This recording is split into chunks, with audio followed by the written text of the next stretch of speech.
జీ5 ఉండగా మీ favourite TV shows ని మీరు అస్సలు మిస్ అవ్వలేరు. Complete free. మనీషా, ఏంటి లక్ష్మి, నువ్వు చాలా అదృష్టవంతురాలివి. ఎందుకు? నీరజ్ చాలా మంచి అబ్బాయి, మనుషుల్ని బాగా అర్థం చేసుకునే అబ్బాయి. హైట్ 6 అడుగులు ఉంటాడు, కానీ మనసు మాత్రం చిన్నపిల్లల మనసు. అలా ఉండేవాళ్లు భర్తగా దొరికితే ఆ అమ్మాయి అదృష్టవంతురాలట.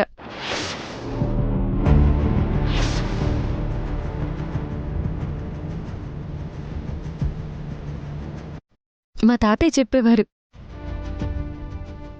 చిన్నపిల్లల మనసుండేవాళ్ళు పెళ్లి చేసుకునే అమ్మాయిని కూడా చిట్టి పాపలా చూసుకుంటారట.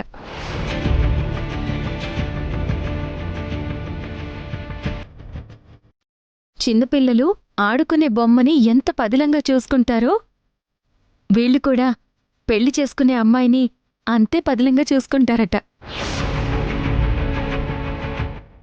నీ కాపురాన్ని కూల్చేసే మనీషాకి నువ్వే దగ్గరుండి బాగా అలంకరిస్తున్నావు లక్ష్మి. నువ్వు అనుకున్నట్టే అందరూ ఒకేలా ఉండరు లక్ష్మి.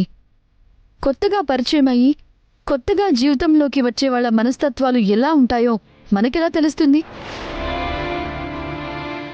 ఒకవేళ ముందే పరిచయం ఉంటే, వాళ్ళని ముందుగానే ప్రేమిస్తే, కొంతకాలం వాళ్ళని గమనిస్తే అప్పుడు తెలుస్తుంది వాళ్ళ మనస్తత్వం ఏంటని. అప్పుడే నిర్ణయం తీసుకోగలం వాళ్లతో బతకగలమో లేదో అని. ఈ కొద్ది పరిచయంలోనే నీరజ్ గురించి నాకు ఎంతో అర్థమైంది. నీకు చిన్ననాటి స్నేహితుడు, నీరజ్ గురించి నీకు తెలీదా? సరే, నీకు తెలిసినా తెలియకపోయినా నీరజ్ అయితే మంచి పిల్లాడు. నువ్వు తనతో సంతోషంగా బ్రతుకుతావు.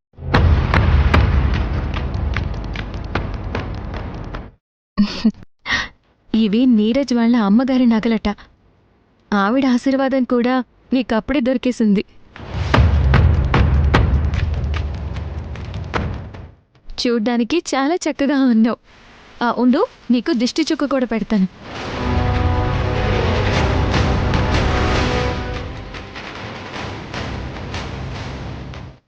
కాటుక డబ్బా ఇందాక ఇక్కడే చూసానే. సరే, పక్క రూమ్లో ఉందేమో, నేను చూసొస్తాను. అన్నట్టు మర్చిపోయాను, తీస్తుంటే గుర్తొచ్చింది. ఎంగేజ్మెంట్కి ముందు మనీషాకి గుమ్మడికాయ దిష్టి కూడా తీస్తే మంచిది. నేను వెళ్ళి తీసుకొస్తాను.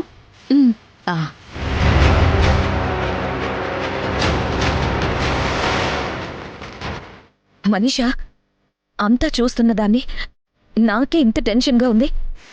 నిశ్చితార్థం చేసుకోబోతున్న దాన్ని నువ్వేంటి నిశ్చింతగా ఉన్నావు?